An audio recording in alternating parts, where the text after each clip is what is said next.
Okay, folks, we'll make a start. Thank you very much for being here today. It's good to see so many attendees. I'm seeing over 300, which is a bit daunting, but we'll plough on. You're very welcome. I was going to say for station identification, just to check you know where you are. This is the Nurse's Guide to Individualised Nutritional Care and Practice, and it's our RCNI webinar. And in the UK, it's our Malnutrition Week, so it's all very appropriate. It ties together. Can I first of all thank you all for being here? As a registered nurse, I know how difficult it is to get away and get some protected time. So thank you to the speakers, to the audience, to the sponsors, to everybody being here today. It does mean we've got quite a packed 2-hour webinar. If you haven't attended an RCNI webinar before, what we do is we tend to do some formal presentations to start with, and we're going to begin shortly by looking at screening for nutritional status, knowing how and when to use MUST, the MUST tool, integrating nutrition into the care pathway, particularly looking at conditions that can benefit from dietetic interventions, nutrition in practice, focusing in there on oncology patients, and then we'll have a panel discussion, particularly looking at the nurse's role in incorporating nutrition into patient assessment and care pathways. I'm Richard Hatchett, and I'm the chair for the 2-hour session, and I'm the senior nurse editor for RCNI. And some of you will know RCNI is essentially, it's the publishing house of the Royal College of Nursing. We're a kind of a multimedia company. And we publish 10 journals, including Good Old Nursing Standard.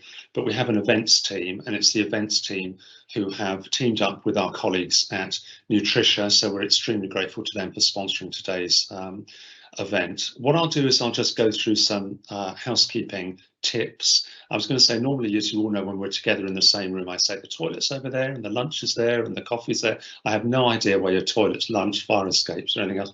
So you'll have to look behind you for those. But I can tell you that we're recording the event. I can tell you that. Not planning on putting it on any platform, but just in case you want to self-censor a bit. That's mainly so that we can have a look at the speakers, and the sponsors can look at the different ideas and themes that have come through. But in terms of questions and answers, rather than you putting up your little electronic hand, if you type into the Q&A box, you can see the little bubble on the top, sort of middle at the top of your screen. And I'll prompt you, I'll invite some questions and comments towards the end of the speakers. And that means that we sort of don't get buried in them and I can pick them out, etc. But you're welcome at any time to put a comment in, particularly if you're having any difficulties, because the admin team will be looking as well. But it normally gets livelier as it goes through. So we welcome questions and comments. But again, I'll prompt you as we go through that. So I'm trying to get through this so we don't take up too much time away from the speakers. Great pleasure to welcome Claire Campbell, who's Nutrition Nurse Lead at Guy's and St Thomas's NHS Foundation Trust. I can't say that in one breath, Claire, anymore. And she's also chair of the National Nurses Nutrition Group. And Claire is going to look at screening for nutritional status, knowing how and when we can use MUST. So over to you, Claire.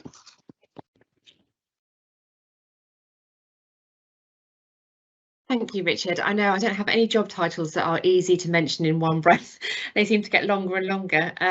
But thank you very much to the RCNI for inviting me along to speak this afternoon. And as you said, it's fantastic to see so many of you logging in. So I'm hoping for a really good dialogue over these next couple of hours with you all. So thank you very much for listening. So I'm going to talk to you about nutritional screening and when and how to use the MUST screening tool. Next slide, please. So we're going to go through what screening tools are and why do we use them, what the guidance says to us, and how to use the Malnutrition Universal Screening Tool. Next slide, please. So in nursing and healthcare practice, we use screening tools regularly to help us identify areas of potential risk and harm to our patients.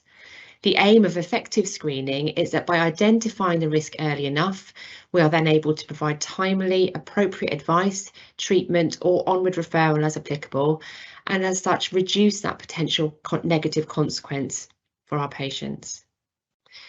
When we look at this in the context of nutritional screening, the signs of malnutrition or that risk of malnutrition may be more subtle and in addition could also involve external influences, such as accessibility to shops, kitchen facilities, reliance on other people, financial constraints, mental health issues, cognitive impairment, or any individual's knowledge or mixed messaging from media, perhaps, other healthcare professionals, or even their own friends and family. So there are often lots of external things that we need to think about alongside using any kind of screening tool. And that's where our experience and our investigating skills as nurses and as healthcare practitioners really comes into play. So if we look then next, if we go on to the next slide, please, sorry.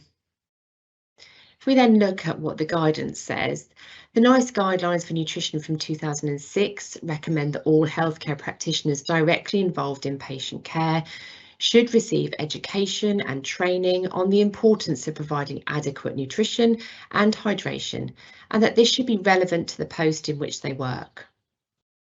In addition, NICE released quality standards for nutrition in 2012 that cited that people in care settings should be screened with a validated tool, and that this extended to the outpatient clinical setting as well.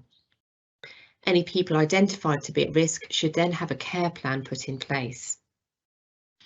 In 2015, NHS England produced further guidelines pertaining to the commissioning of good nutritional care and citing a vision whereby people receive safe, high-quality nutrition and hydration support when required through the commissioning of person-centred and clinically effective integrated services in the community. They cited several case studies outlining CCGs who had successfully commissioned services and put into place standards of care from working in partnership with other agencies, for example, Edge UK, and they also looked at the use of ONS in care homes.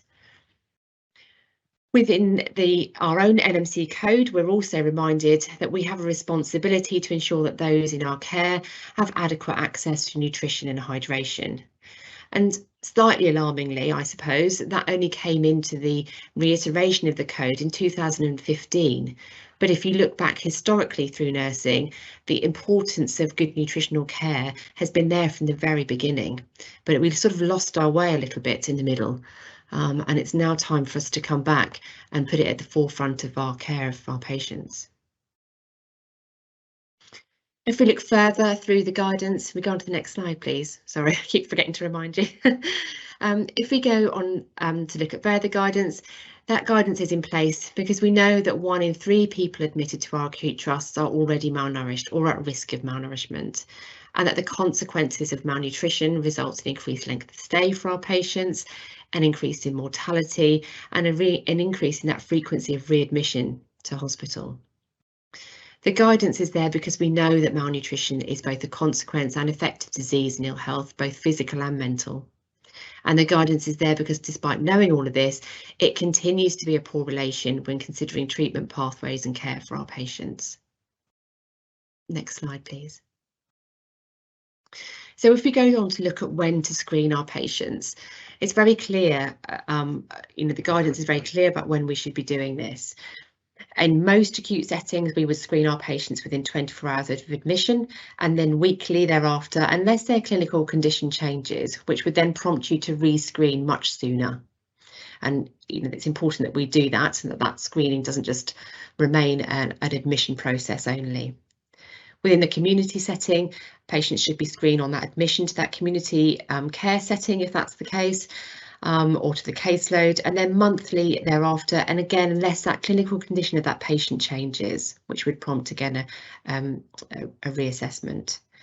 And then in the outpatient setting, patients should be screened on that initial appointment when they enter into that outpatient's facility and that set of treatment, and then again, as their condition changes or at each appointment. Often we find within locally where I work, they are screened on that first admission, and then they're weighed then on any subsequent appointments, particularly within the cancer care cohort, which formulates quite a big part of our workload. Next slide, please. So we have the evidence, we know what the guidance says. So what we know is expected of us as healthcare professionals, and what we know as nurses that our own conduct outlines, this is an essential element in patient care. How do we know who is at risk? How do we identify those who are already malnourished or at risk of malnourishment, and what plans of care should we put into place? So this is when we look at our screening tools, and it's important that when we use a screening tool that it's a validated tool for the targeted population and purpose, ensuring that the reliability of that tool is sound. The Malnutrition Universal Screening Tool for Adults was developed in 2003 and is widely used across acute NHS trusts and also within the community setting. It's a really good tool as it comprises of just 5 steps that are objective data to collect from your patient. So those 5 steps are to obtain a BMI for your patient, to look at their unintentional weight loss, to look at the acute disease effect for that individual, to calculate the score, and then to put in place a care plan. Can we go to the next slide, please? So if we look at the screening tool itself, you can see here the graphic on the right hand side outlines the 5 steps really clearly. So the first thing we would do is to, as I said, obtain their BMI, and we would do this by obtaining their weight and their height for the patient. And if you're unable to obtain their height due to either them not being mobile, so they might be bedbound, or they might have had a fracture in their hip, for example, which means they're unable to stand until post-operatively potentially, then you can often just ask your patients. Strangely, patients don't necessarily know exactly how much they weigh, but they're always very keen to tell you how tall they are quite often. So you can certainly ask them how tall they are, or you can calculate an estimation of their height by measuring their ulnar length, and that is to measure from the bony prominence on the wrist down to the bony prominence on their elbow. Usually will give you a rough guide as to how tall that individual might be. And if you look on the MUST screening, the MUST toolkit on the BAPEN website, you can then follow that into the tables to give you a guide. If you're unable to weigh your patient to calculate their BMI, you can again take an estimation using their mid-upper arm circumference. And again, this is obtaining a measurement from the bony prominence, again on the shoulders to the elbow, using their left arm typically and at a 90-degree angle, and then marking the midway point.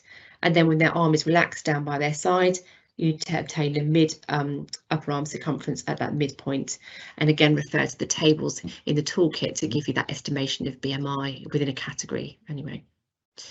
But really the most accurate way is obviously to get to objective assessments, and there's lots of ways now that we can weigh our patients. You know, if they can't stand on scales, or we have seated scales, we have beds that weigh patients, we have wheelchair scales, and we have, you know, slide sheets as pat slide devices that have scales built into them as well. So we really don't have many excuses for not weighing our patients. And similarly with the height situation as well, you know, lots of wards and clinical areas now have height measures up against the wall. And I know in a trust that I previously worked in, they commissioned a local artist to paint some height measures onto the walls of the wards and incorporated them into a design, so they brightened up the ward as well as acting as a height measure as well. So there really is no excuse for not obtaining either an objective measurement or to put into place the utilisation of the mid-upper arm circumference or ulnar length to obtain that data.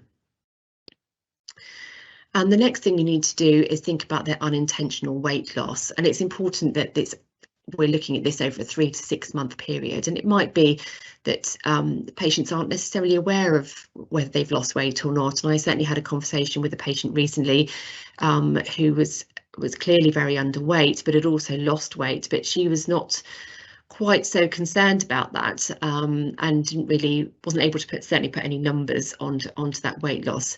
And so then we talked about clothing size and dress size and whether that had changed, and she was able to acknowledge that, yeah, that definitely had changed. So although she wasn't able to tell me how much weight she'd lost, she did acknowledge that she'd gone down a dress size over the last few months, and that's, you know, a really useful indicator to help you sort of screen your patients.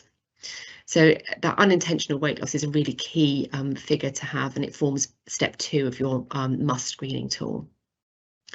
And then you need to consider their acute disease effect. So this obviously applies if your patient is unwell or has had little or no oral intake for up to 5 days, and we add on then that acute disease effect score into the MUST screening tool. Step 4 is obviously to add those scores together to count your overall risk score, and then that puts your patient then into one of 3 categories. So if we can go on to the next slide, please. So I've highlighted these here in a kind of traffic light colour system here to for ease really. But if your patient is scoring in the low risk category, you're looking at routine care for that individual, which would mean that you would be repeating that screening just weekly in hospital, monthly in a care home, and in the community setting annually, unless again that condition clinically changed for that patient. If they're scoring in the medium risk, you need to be aware that there's a potential problem there and observe that individual over a period of time. So often this will take the form of monitoring their oral intake, their dietary intake for a period of about 3 days, and see if it's adequate or not. And again, if it's inadequate, that would raise some clinical concerns, and you should have in place local policies and goal setting to improve and increase their overall nutritional intake, with the need to then ongoingly monitor that individual and review that care plan regularly. And that's a really important part of screening your patients and putting into place that care planning, is that you don't just put in that action plan and then never look back to review whether it's been effective or not. That sits within line with many things we do within nursing, and nutritional care is no different to that. There's little point in putting in place a plan of care and then not reviewing to see whether that plan of care is effective or whether it's acceptable to that individual. We then go on to the high-risk patient groups, and this prompts us to treat that needs some urgent action, and often that will be a referral to your dietitian within the hospital setting, that they need more than what we can just provide at ward level. They need that expertise and that thorough assessment of their nutritional status, which is more than just the screening of the individual. It may or may not need referral onto the nutrition support team, and to implement those local policies and goal setting, again with the aim to improve and increase their overall nutritional intake. And again, we're reminded there that we need to monitor and review that care plan for its effectiveness, and in hospital we would do that weekly or potentially more often as their condition changes. In a care home, it's recommended that that's done monthly, and again similarly in the community. What we are also reminded of here is that within any setting, whatever we do for our patients needs to be appropriate to them. And it may be that sometimes aggressive nutritional support may not be always the most appropriate thing for that individual, and it may be more around supporting them with comfort to eating, things that are acceptable to them for their own pleasure and comfort, rather than pursuing a more aggressive route for treatment within nutritional care. Next slide, please. So then I went to look on other considerations, and you remember at the top when I started speaking that the use of a validated nutritional screening tool is really important within our nursing toolkit. But we also need to look at external influences as well as to what might be impacting on that person. So the MUST screening tool is fantastic. It gives us that really strong, solid guide and looks at really objective measures. But as nurses, there's bits about us and what we need to know from our individual patients that might also be impacting on that, and we talked about external influences earlier. And some of those other external influences may be things like pain, maybe grief, it may be financial, and we're certainly seeing that at the moment across the board. It may be vomiting or nausea, maybe their mood, it may be their bowels, it may be cultural changes. The list is almost endless really of other external things that may be impacting on that patient. And it's also important that we address the underlying health condition that's going on, if there is one that is leading to those changes in that person's nutrition status. It's also important to think about what they're eating, and I think we also see, certainly I do regularly see in the medical notes and the nursing notes, that an individual is eating well. But what does that eating well actually mean for that person? You know, a pot of yogurt for breakfast and then nothing else for the majority of the day doesn't constitute eating well, particularly in the context of a disease process that they're trying to recover from, a surgery that they're trying to get over, you know, or even a mental health issue or a grief process that they're trying to deal with and manage. So that sort of assessment process over a period of days to really establish what that oral intake looks like is really important. I was speaking before we started on the call today about my mum, who unfortunately, she won't mind me speaking about her, has had a fall recently, and it really opened my eyes just how challenging even something like that in a relatively fit, well 75-year-old lady, the impact that has on her nutrition and hydration in her own home, which is where she now is, has on her, because although she's mastered the art of using her crutches quite well, she still has steps to contend with, and those steps include getting up and downstairs to go in and out of the kitchen. So once she is in the living room, for example, getting up and getting to the kitchen isn't actually that easy at all, and so that natural inclination to not have so much to eat or not so much to drink because the effort of getting there to get it is actually too much. And then on top of that, I may also then need to go to the bathroom afterwards, and that extra movement round to the bathroom is too challenging.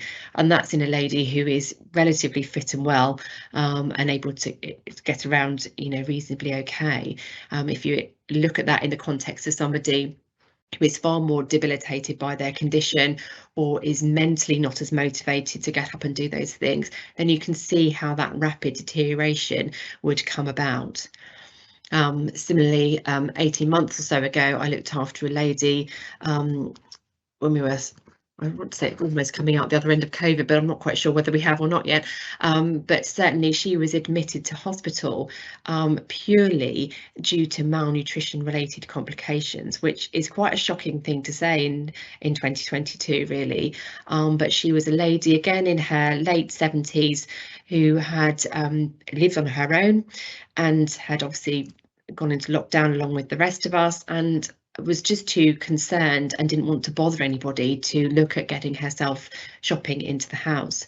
So she had eaten everything that she had in her home that was available to her over a period of a number of weeks. So you can imagine that that probably dwindled fairly quickly, and was in regular contact with her children over FaceTime.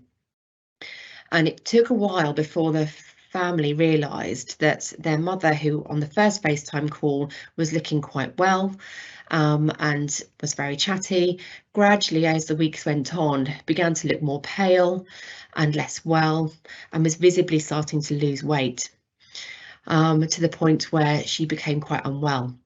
And she then contacted her GP surgery, who then prescribed some antibiotics, which they delivered, and she took that course of antibiotics and then again continued to deteriorate, unfortunately. Her children then on the next FaceTime call became so concerned about her, they went to collect her and brought her in, by which time she was very, very unwell with a pneumonia and was admitted to hospital. And she had, again, was not able to tell us in weight how much she'd lost, but she had gone down, according to her family, 3 dress sizes in that period of weeks, and was admitted to hospital with pneumonia and malnutrition. She unfortunately then went on to develop pancreatitis, and she was in with us for an incredibly long time. But all of that stemmed from malnutrition at the beginning, because she didn't have access to food and was too afraid to ask for it, for some support from other people.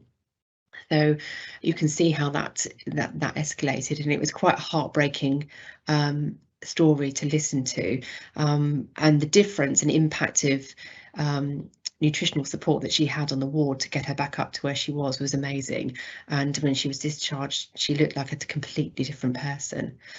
So we can quite clearly see there in both examples there how those external factors are a really key part. So in summary, the nutrition screening of our patients is essential and must give us a really good basis for doing that with. It's an objective tool that we can use for all of our patient groups within the adult sector and action the care plans accordingly. It gives us tools to use when we're not able to objectively attain that assessment in terms of estimations of BMI, and a guide as to the percentage weight loss for adding on to that additional score as well. I hope that you found today's talk useful, and I've just put some extra resources onto slide 11. And if you could just move on to the next slide. And as Richard said at the beginning, it is fortuitous that it is Malnutrition Awareness Week this week, so I'd encourage you to look at the resources and really get involved and use this as an opportunity to really raise awareness in the area in which you're working. So thank you for your time. Thanks very much, Claire. There's just some points that people were popping in while we've got a couple of minutes that I thought would be worth commenting on. One is about moving away from BMI. I mean, BMI is always, I think of rugby players, and that are more muscle than we're not particularly dealing with rugby players today. But thoughts on BMI? It's continuing. It's something that is generally a reliable measure. I think, yeah, there's good and bad things about BMI, and I think we would probably all agree with that. And I think it goes back to sort of what I was saying before about taking those objective measures, like things like weight, height, BMI, alongside those other factors as well, the external influences, that disease process that's going on, that other collateral history that shouldn't be ignored when you're using something that that a screening tool, which they're validated and they're designed to be quite crude in a way, I suppose, but they're there to give us a guide yeah, I think that the use of BMI is always a bit debatable, I think, sometimes, but I think what it does do is give us some objective data to look at alongside perhaps our more subjective assessments as well. Yeah, absolutely. Just some other points that were coming up about colleagues were saying it's great to hear about all these different devices to measure, but you know what I'm going to say, it's about availability, and it's, I suppose, you're thinking about the system. But you touched on earlier about almost ways of being able to, I don't want to say guesstimate because that's not what we're talking about, but being able to work out what someone's height and weight is without those pieces of equipment. Yeah, absolutely, and I think again that's where the MUST tool really comes into its own. Those the mid upper arm circumference measurement, the measurement of the ulnar. You just need a tape measure to do that, and so that does make that process easier, particularly in the community setting when you probably don't have access to scales as easily, or you've got patients potentially that are wheelchair bound, bed bound. So yeah, you just need a tape measure for that and the app on your phone, and you're good to go. But yeah, there are lots of other devices, measuring devices out there for patients that really are just so useful. And when you think about not just measuring people for nutritional perspectives, but when you're looking at drug calculations, particularly in acute hospitals, where you often need a weight to be able to dose up medication, then having that objective data is really important. Just a couple of points, just while we've got a few minutes to. One is about adaptation of MUST for intensive care, which is actually my background. I mean, the colleague was talking about working quite closely with the dietetic team and the nursing nutrition team in ITU, but the tool, I suppose my question is, does it need adapting in ITU? And if it does it need those very specialist areas?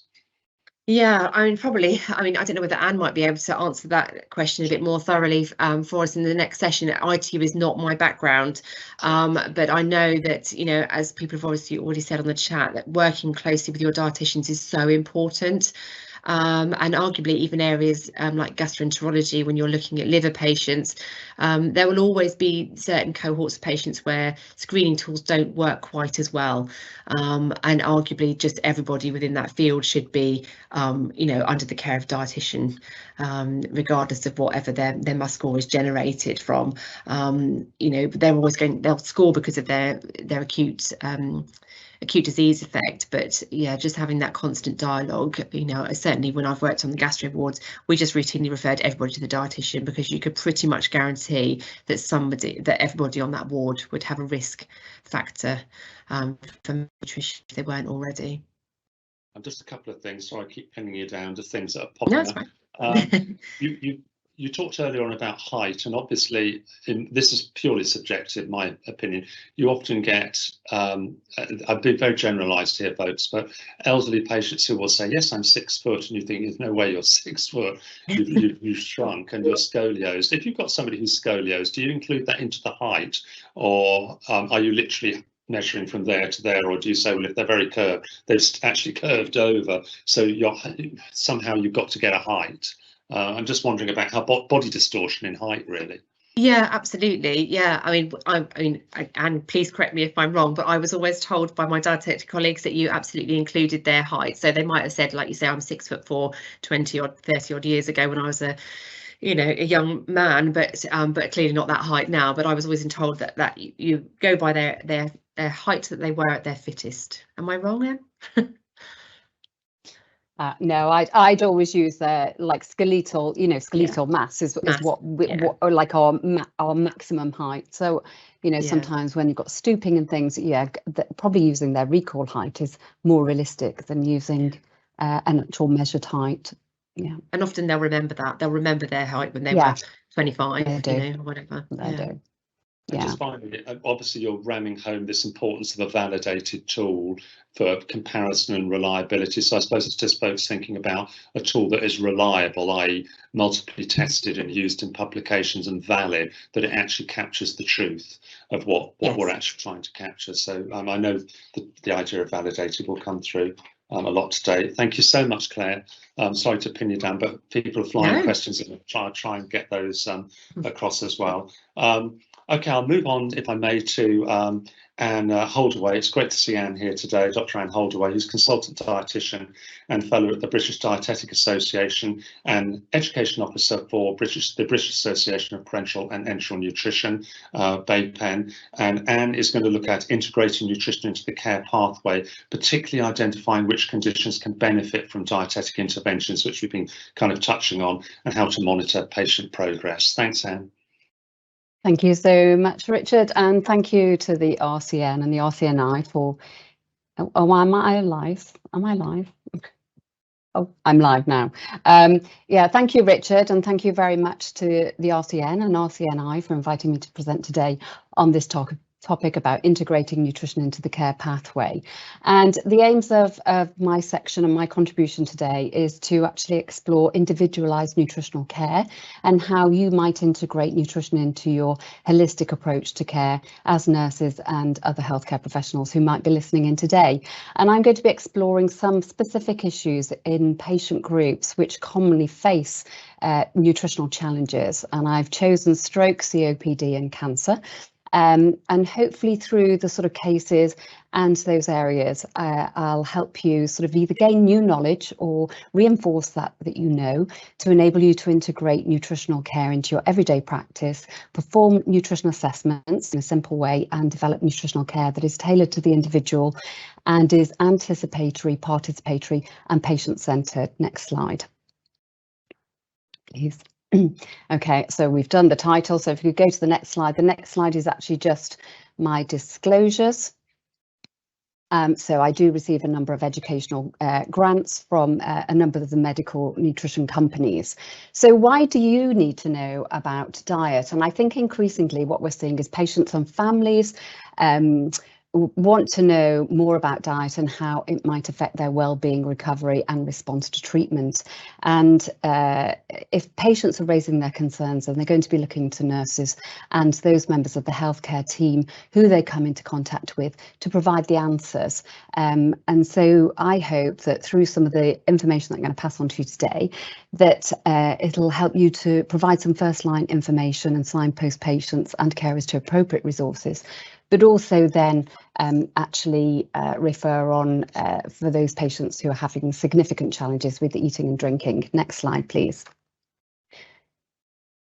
So another reason why you might need to know about managing malnutrition and providing nutritional care is undernutrition, specifically malnutrition, is a sizable problem affecting 3 million people, many of whom are in the community.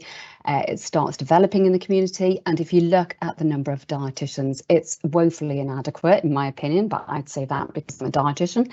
But there are about 11,000 on the register, and if you look at how many therefore are in practice and in full time, you're looking at below 9,000. And if you just think about the 3 million who are at risk of malnutrition, and then add on to that things like paediatrics and elderly care and people who aren't malnourished but need nutritional advice, then the sums don't add up. So we need other members of the healthcare team to actually engage with nutrition and nutritional care as part of their care if we want to improve the outcomes and maintain function in our patient group. So next slide, please. If we do nothing to manage malnutrition, left untreated and undetected, the health and care system will actually remain under strain. It costs money to manage patients who are malnourished, and individuals and families' well-being will be affected. So there's a good reason to treat it. Next slide, please. So let's just remind ourselves of a balanced diet and why we need a balanced diet. Well, it is to provide essential nutrients to protect your health, maintain function, maintain your immunity. That bit was very important during COVID. The idea is we can keep our weight in a healthy range. Many of us find that a challenge, but it also should be enjoyable and sustainable, both on an individual basis, but also on a sort of environmental and global basis. Now we hear a lot more about sustainability. Next slide. So in terms of achieving balance, nutritional balance, no single food provides us with everything we need. So ignore all those headliners in newspapers telling you that a food is a superfood. We need a variety of foods from a number of the food groups to achieve a balanced diet. And many medical conditions, I would argue, can derive benefit from optimal nutritional care really early on in the pathway, when they're not developed malnutrition, but actually could benefit from good nutritional advice early on, perhaps when they've been diagnosed with a long-term condition, to hopefully improve their outcomes in the longer term. Next slide, please. And when we come to look at medical issues, many of those we care for will experience nutritional issues that impact on their medical condition and their ability to eat and drink. Next slide, please. And as Claire has already highlighted, many of these factors here, patients may be unable to purchase the diet because of financial issues, but they may be housebound and not be able to get to the shops to get their food, and so can become malnourished because of physical issues, or become malnourished because of the impact of their disease on their ability to eat and drink. So, for example, you have some conditions that result in swallowing problems or have an effect on the gut and cause diarrhea and vomiting that can put people off eating and drinking. So all of these issues here on this slide are really sort of factors that should alert you to, as a practitioner, to the fact that that patient may have a problem with their dietary intake and have a nutritional issue that may contribute to the development of malnutrition or be indicative of the presence of malnutrition. And therefore you might go on to do your nutrition screen, so your malnutrition screen, but also then a more detailed assessment. Next slide, please. So dietary advice when medical conditions arise should often be adjusted to account for the presence of perhaps a deteriorating appetite or the impact of that illness, whether it's acute or long term, on that individual's ability to eat and drink. And I'd say here a key message is we need to be aware of the mixed messaging that our patients and families might receive around diet. And just to put that into context, there's a lot of public health messaging that goes out there about, minimizing sugar intake, going low fat, and some of the advice needs to be put into context when patients' appetite or ability to eat and drink becomes impaired. Next slide, please. So what conditions can benefit from dietetic intervention? Next slide. There are a whole host of clinical conditions, I would argue, that would benefit from nutritional interventions to make a difference to the patient experience and well-being, and they're listed here on this slide. So you've got an acute illness that can impact on intake in the short term. We've got conditions like cancer, where we're increasingly looking at both prehabilitation to improve the nutritional status and well-being of patients before they commence treatment, and then we're looking at rehabilitation and on into survivorship in cancer. That's also true when you're recovering from any insult or injury or illness, that you often still need nutrition during the phase of rehabilitation, long after a person's left hospital. And then you've got patients with neuro disabilities or cognitive loss of cognitive function or learning difficulties that might also interfere with food intake. So all of these conditions may put a person at risk of a poor nutritional intake and pose the risk to malnutrition. Next slide, please. So in terms of nutrition support solutions, there's really no excuse about not providing appropriate nutritional support that is required by an individual, and this is identified and listed in NICE. This is the host of tools that we have available to tackle nutritional issues amongst those that we care for. So that might range from feeding aids to help those with physical disabilities, to texture modified diets. I'll talk a little bit more about that when I talk about stroke, to change meal patterns, fortification of food, and dietary counselling that often is provided by dietitians in depth, but can always be started by other members of the healthcare team. And then oral nutritional supplements when indicated, and then you move on to the more sort of clinically assisted nutrition and hydration with tube feeding and parenteral nutrition. So I'm going to mainly focus on those top ones around the sort of oral intake. Next slide, please. I know from many colleagues that they ask, well, if I identify a problem with an individual's intake, you know, how do I provide the advice? And what we've done through the malnutrition pathway is thought to provide materials to help nurses and other members of the healthcare team give that first line advice about diet or oral nutritional supplements if they're needed for those that they might be caring for. And this is endorsed by 11 professional organisations, including the Royal College of Nursing. So do take a look at the malnutrition pathway if you're short of resources in your area. Equally, do reach out to your dietitians, who I'm sure have a whole host of resources that you can put into practice. Next slide, please. So what do we mean by individualised nutritional care? So for me, I've just published an international paper on this with a number of colleagues from around the world. And individualised nutritional care, we have stated, addresses patients' needs, values, preferences, manages their symptoms that might be associated with a medical condition, overcomes or eases those nutritional issues and challenges, and seeks to optimise function and quality of life, and seeks to deliver what matters to patients. Next slide, please. So individualised nutritional care should take into account the meaning of food. And if you want to read a nice summary on this, the Royal College of Physicians guidance on supporting people who have eating and drinking difficulties has this lovely visual within the document about sort of all of the factors that play a part when we're looking at supporting the nutritional challenges that our patients face. Next slide, please.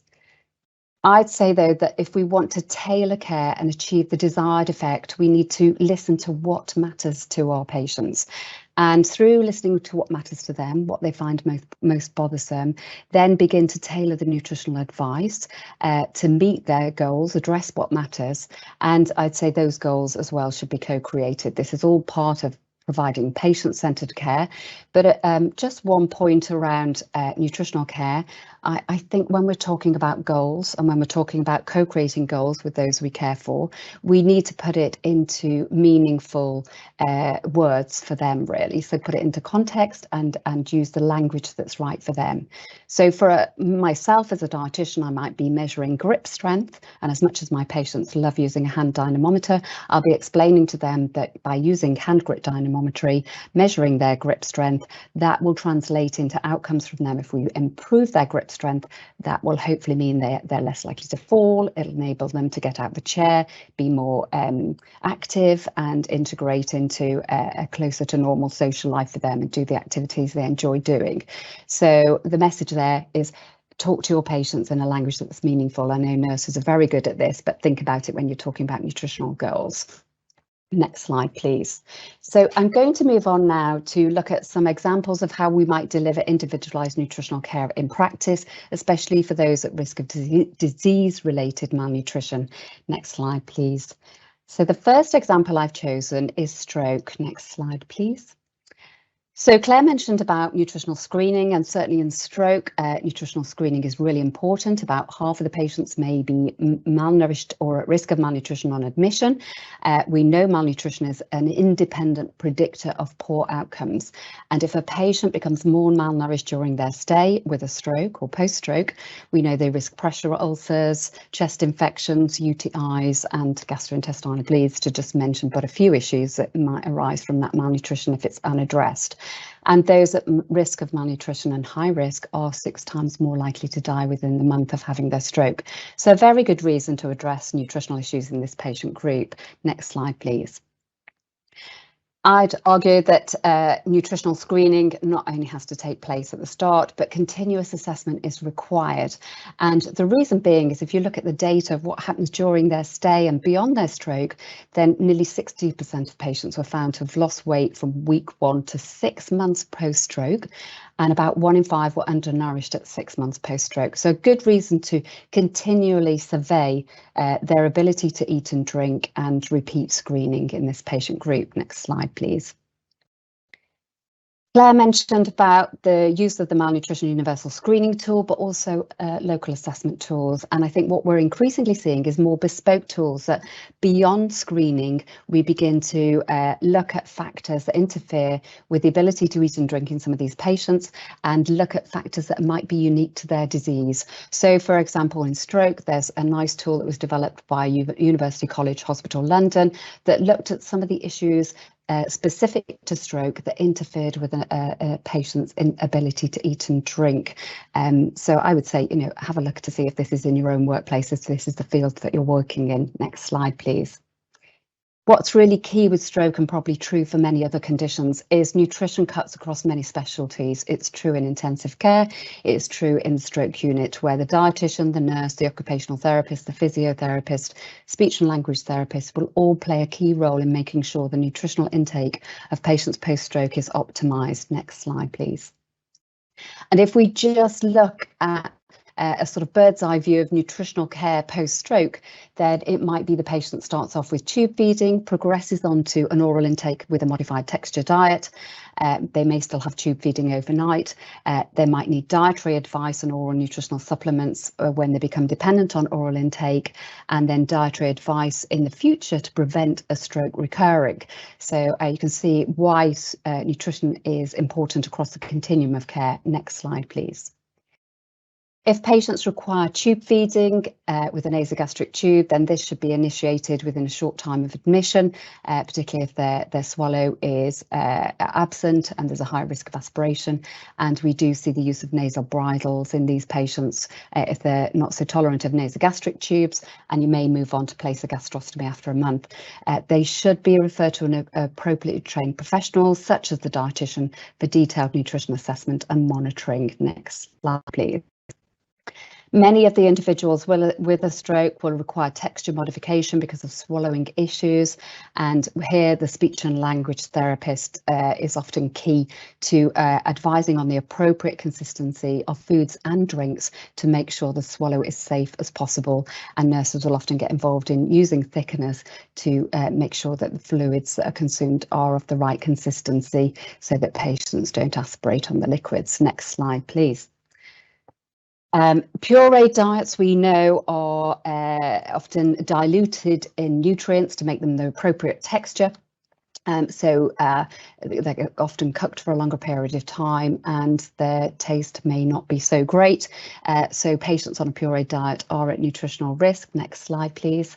If we look at some data from Claire Wright, this is somewhat quite old now, but it's not really been repeated. And if you look at the lower part of this table, it will show you that the individuals on a texture modified diet in hospital following a stroke, the total intake of their diet and oral nutritional supplements was less than 1,000 calories a day. That is like a slimming diet to most of us. And if you look at the number of patients who finished their meal or had the correct meal delivered, it was only about 1 in 5. So, these patients are at nutritional risk and do need special care and attention. Next slide, please. If we look at their protein intake, then comparing intake from Claire Wright's study to requirements, then the majority of these patients, their intake was less than 60% of their requirements. And this puts them at risk of sarcopenia, which is this loss of muscle mass. So when you look to try and rehabilitate these patients and get them out of bed and get them moving, then they've lost significant amount of muscle. So protein should be given special attention in this patient group. Next slide, please. Catering will have a key role, as do the staff helping these patients, and The reason I mention staff here, because many of the patients post-stroke will have an impaired cognitive ability, and as much as the hospital menu might be providing a balanced meal, if the patient's not sure what they should be choosing to achieve a balanced meal, then they certainly need guidance in actually obtaining foods and choosing foods that can actually deliver a balanced meal, hopefully of their choice. Next slide, please. Oral nutritional supplements in a large randomized controlled trial, when they were given generally without selecting those patients who were malnourished, didn't show any benefit. But when you look at a meta-analysis on the use of oral nutritional supplements for those at risk or malnourished, then the oral nutritional supplements were shown to demonstrate a reduction in mortality and fewer complications in patients post-stroke. So there is a very significant place for oral nutritional supplements in patients if they're at risk of malnutrition following a stroke. Next slide, please. And there are plenty of studies that have demonstrated significant clinical benefits in stroke patients when oral nutritional supplements are used appropriately in a timely manner, but they should complement dietary intake, not replace it. Next slide, please. So just to summarise, in stroke, the aim of nutritional care after stroke is present to really optimise intake whilst minimising the risk of aspiration and aspiration pneumonia. Meals need to be nutritious and probably fortified. We're looking at preventing malnutrition and dehydration to achieve the best possible outcomes. And if you want more information on managing dysphagia, again, there is some information on the malnutrition pathway and the web link is there. Next slide, please. I would say that with stroke patients and many other patients with a longer term condition, nutritional care falls through the gaps as patients transition from one care setting to another. And so it's really key that teams communicate as patients progress, including communication of the actual advice given relating to nutrition. Next slide, please. So with the guide to the management of nutrition along the continuum of care for stroke, there's a paper just about to be published in the JISPRM, which summarises nicely, if you don't get nutrition right, what are the consequences? And hopefully if you get your nutrition right, you can minimise the risk of malnutrition and sarcopenia. Next slide, please. If we fail to identify or treat dysphagia malnutrition, then we're likely to get sarcopenia, slow recovery, hamper recovery, and impair quality of life. Next slide, please. So I would say that with stroke, it is really key that we communicate across the team. Next slide, please. The next group I'm just going to take a brief look at is patients with chronic obstructive pulmonary disease. Next slide. And the reason why is because about 1 in 3 inpatients, 1 in 5 outpatients with COPD are at risk of malnutrition. Next slide, please. And these patients are quite interesting in that they come in all shapes and sizes, and the advice they require early on in their care differs very much from the care that they might need when they reach the end stage of disease. Next slide, please. But the reason why they're prone to malnutrition is because of the disease effects. You know, they experience breathlessness, anorexia, and the anorexia often arises as a result of an infection. And there are obviously many social factors that can also interfere with the ability to shop and prepare meals because of their breathlessness, fatigue, and their oxygen therapy will also interfere with their ability to eat and drink. Next slide, please. So the current recommendations for these patients is to screen and screen regularly, particularly when they're attending clinic, and to assess muscle strength through activities of daily living or hand grip.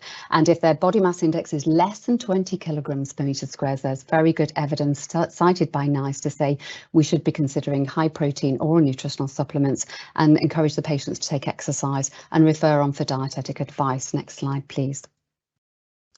So I'm just going to take a quick look here at a case study. Tom, he's a 63-year-old who has previously smoked. He's got nearly a 10-year history of COPD, frequent exacerbations. He's a frequent flyer in hospital with several admissions over the last year. He's also got non-insulin dependent diabetes and cardiac problems. And he's just left hospital, and community diabetic review is planned, but not dietetic review. Next slide, please.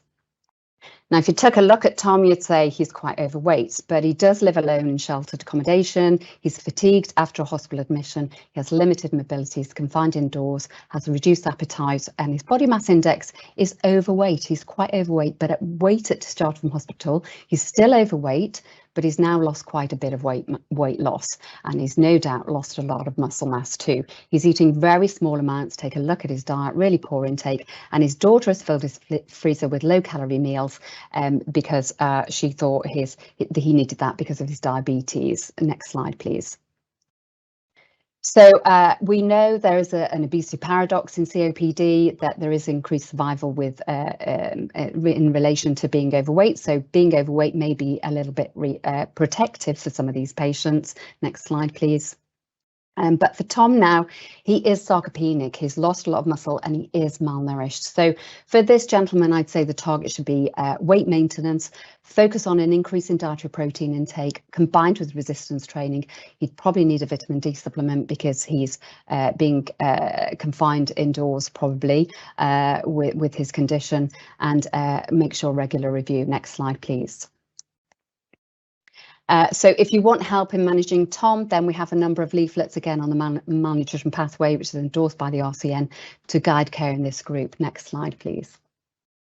I know I'm running close to time, so I just want to give a quick mention around cancer as well. Okay, again, another interesting group, and you'll hear more this afternoon from two colleagues about managing cancer patients together as a dietitian and a nurse. Next slide, please. But I would say, nutritional issues in cancer and nutritional care should again start very early on, right at the start of prehab before we start treatment. Next slide, please. And the idea here is that we optimise nutrition throughout the clinical journey, so we can hopefully not see these dips in function and weight loss that can occur if we fail to intervene. Next slide, please. So nutritional challenges in cancer, both pre-cancer, post-cancer and during treatment, next slide please, are very complex. This slide here by Erin Sullivan just shows the number of problems experienced by all different cancer groups. Next slide please. And this slide here just illustrates the types of symptoms that patients experience and how they often don't experience just one, but a number in conjunction with each other. So I would say that many of the issues that patients will face all overlap and need care and attention. Next slide, please. So if you need help in managing the nutritional issues in cancer that are very complex, then again, we've developed some resources with Vari Donald looking at nutritional issues in cancer. So a whole host of patient materials to address things like loss of taste, reduced appetite, and combined the advice with advice about activity as well to try and optimise nutritional care in cancer right across their continuum of care. Once again, next slide, please. So dealing with poor appetite, I'd certainly say focus on eating little and often for this patient group with nourishing drinks in between. Next slide, please. And focus on the plate. Look at small portions of fruit and veg, but use fruit juice to top up intake and make sure the patient focuses on eating the protein and carbohydrate foods. Next slide, please. If you need more information on protein, which is really key to retain muscle mass, keep patients active, but encourage the adequate protein intake. Next slide, please. And if you want information on where protein comes from, again, we should be focusing on 3 portions a day of the different protein types. Next slide, please. And there are information in the malnutrition pathway about optimising protein intake combined with activity, as with specific leaflets and guidance on that. Next slide, please. So delivering good nutritional care in practice, I'll just finally finish over the next couple of minutes at putting all this into practice. Next slide. We really need to cut this back out. Oh, sorry, yes, yeah. Okay, if you just, sorry, yeah, if you just move. Can you just summarise that up? Yeah, absolutely. So delivering all of this in practice, really, I would say screening is crucial. Assessment then is needed to look at the issues that are interfering with food intake. Do utilise resources to begin to address nutritional care early on. And then if you're struggling and not seeing the response that you're looking for in terms of the patient, then seek advice from your dietitian. So, you know, take action early is my key message. Thank you very much. I apologise for running slightly over time there. You're staying around, Anne, for the next. I am indeed. Right. I am. Yes, thank you. That's fantastic. So we'll. I've noticed, folks, that we. Let's put my little camera on. Sorry, there we go. I've noticed we've had lots of comments coming in. So I'm aware very much of people asking about measuring patients who have amputation, height, those sorts of issues. People who don't eat at all, you know, it's a real struggle. We've had comments about people who have a very sweet tooth and just want to eat sweets and cakes all the time. I'm very sympathetic to that. Yeah. And a limited choice of textured foods. I suppose also Tom needs to be on vitamin D because he's probably on steroids as well with that condition as well. I was thinking somebody was talking about the complexities of diabetes with COPD, which you were touching on, Anne. So what we'll do, folks, we'll just take a couple of minutes break so people can spend a penny and grab a coffee, and then we'll be back with Emma and Judith and we'll plough straight on. But Anne will be around, so we'll get all those questions that you've been putting in. We'll make sure Anne can answer those within the panel discussion as well. Okay, so we'll just take 2 minutes, folks. Thanks very much.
Hi again, folks. Thank you for rejoining us. Excuse me. We've got plenty of questions coming in and comments, so we'll pick up those within the panel discussion. But now we're going to look at joint working in oncology patients. And we're joined by Emma Atkinson, Macmillan dietitian, Gateshead Health NHS Foundation Trust, and from the same organisation as Judith Atkinson, who is a specialist nurse. And I hope you're going to be able to do this in 15 minutes. Sorry, we're going to need a bit of a tall order, but I'm sure you can, and you'll be with us for the questions and panel discussion anyway. So I'll hand over to you two. Thanks very much.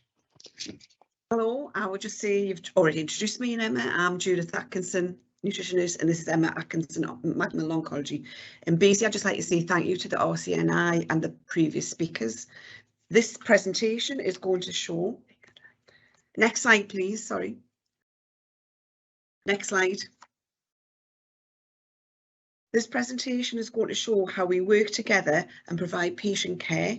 Welcome to Gateshead North East, and basically we're based at the Queen Elizabeth Hospital. Next slide please.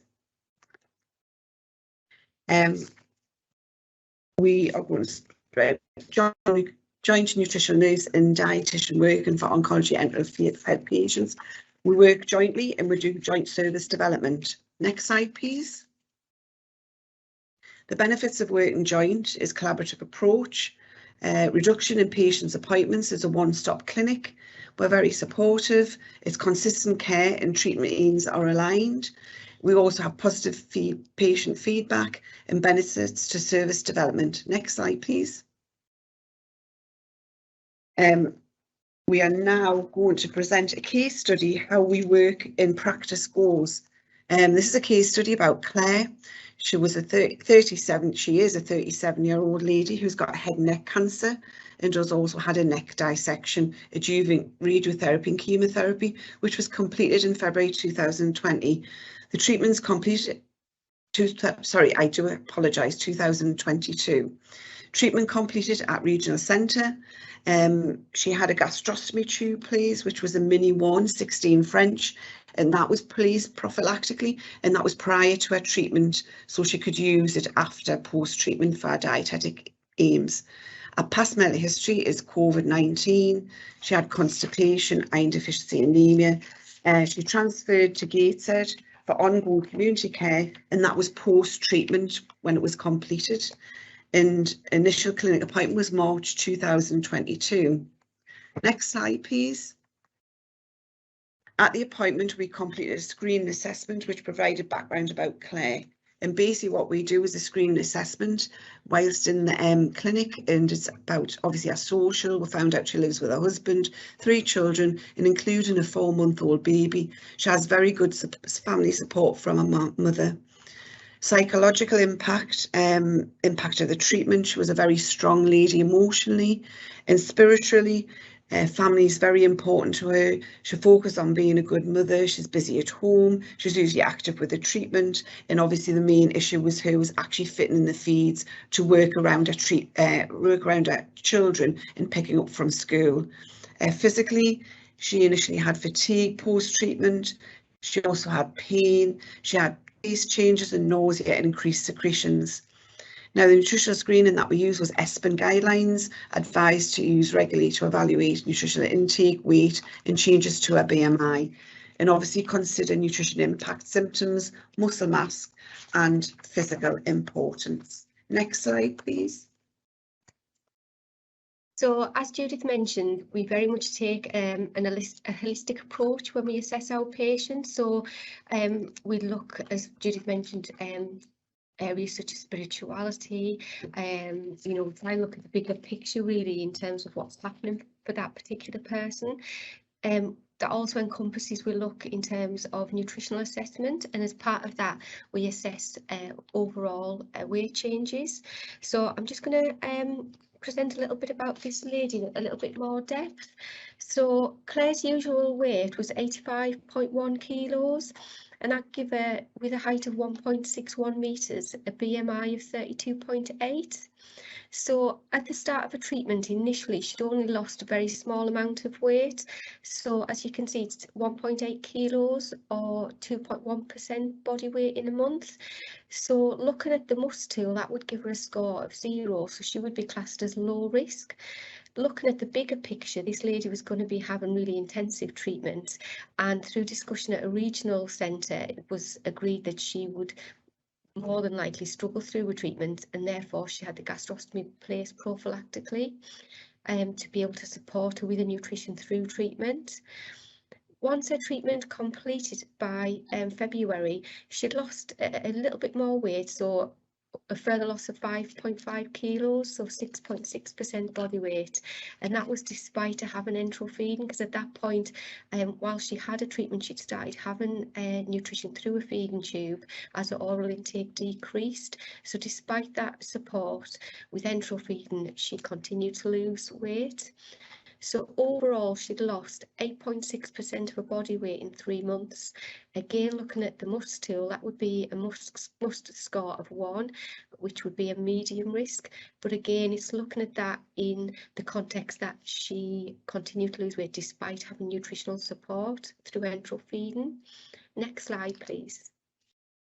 So she was looked after by the dietitians in the regional centre where she had her radiotherapy, and when her treatment completed, she was handed over to us as a local team for ongoing support. So our initial assessment was in March 22, and initially when we met her weight had further decreased to 77.1 kilos, so she'd lost a little bit more weight. And looking at other areas, so impact symptoms, she had pain relief prescribed, that was being reviewed because she had ongoing pain. And nausea symptoms were well controlled with the medications that she had in place. She was secretions were being well managed. She again had carbocystine prescribed. She was having regular steam inhalations, which were really helping, and her bowels were regular. She'd had previous constipation, but that had been resolved with docusate and macrogel. Judith looked at a gastrostomy site. She did have some pain at a gastrostomy site, and it was noted that she had a granuloma. And orally, she, at this point, because it was immediately post-treatment, she was only really tolerating sips of water due to pain, but she was under the speech and language therapists. Next slide, please. So in terms of our initial assessment, this lady had enteral feeding, so because she was a busy lady with a young baby, she had a combination of a pump and bolus feeding to fit around a family, which she liked the flexibility to go between the two methods. She was using 40-sip compact to deliver through a tube, and she was aiming for 7 bottles of these a day, which sounds a lot, but that actually is to cover most of her nutritional needs because she wasn't managing much orally. She was tolerating this really well, but obviously time was an issue because she had a young child, and her goal was very much to initiate oral intake and to be able to eventually wean off her enteral nutrition. And that corresponded to our dietetic aim, which we set jointly through discussion with the patient. Next slide, please. So other parameters that we assessed, so as I mentioned, the tube site, the tube care, oral intake, what our recommendations were from speech and language therapies, because as a dietitian, our advice has to align with that, or nutrition impact symptoms, delivery of the enteral feed and how that was tolerated, weight changes, biochemistry and any other relevant information. Next slide, please. So I'm just going to run through a few consultations. So in March, she was on, through speech and language therapy, she was commenced on thin fluid, but no oral diet at that point, although she had been really hoping to progress to that. By May, she'd been able to progress onto a minced and moist diet, but that intake was very much limited by taste changes due to the side effects from a treatment and due to decreased appetite. So at this point, to try and really help establish oral intake, we talked a lot through really high calorie advice, food fortification, and we provided advice in terms of symptom relief for taste changes. She was struggling at that point with being able to deliver enteral feeding, and we gave her a plan to help her to increase that back up, and we requested appropriate blood through a GP. When we reviewed her, she had managed to increase the intake of her enteral feeding, albeit in smaller bolus volumes, because she was struggling to take the original 250 ml bolus volumes that she had prescribed, and she was finding pump feeding very difficult from a practical perspective in terms of when she was getting the baby out of the cot, the given set was getting tangled onto the side of the cot and things, so she was preferring, and in terms of time as well, she was preferring to bolus feed. Next slide please. So again, she progressed through with soft diet. She was supplementing oral intake. At this point, she decreased to 5 bottles of the compact, 40 compact per day as a bolus. And it's very much, it was a negotiation with, try and increase back to 7 if your weight is reducing or if you're struggling orally. She went on in August to have a further video flow.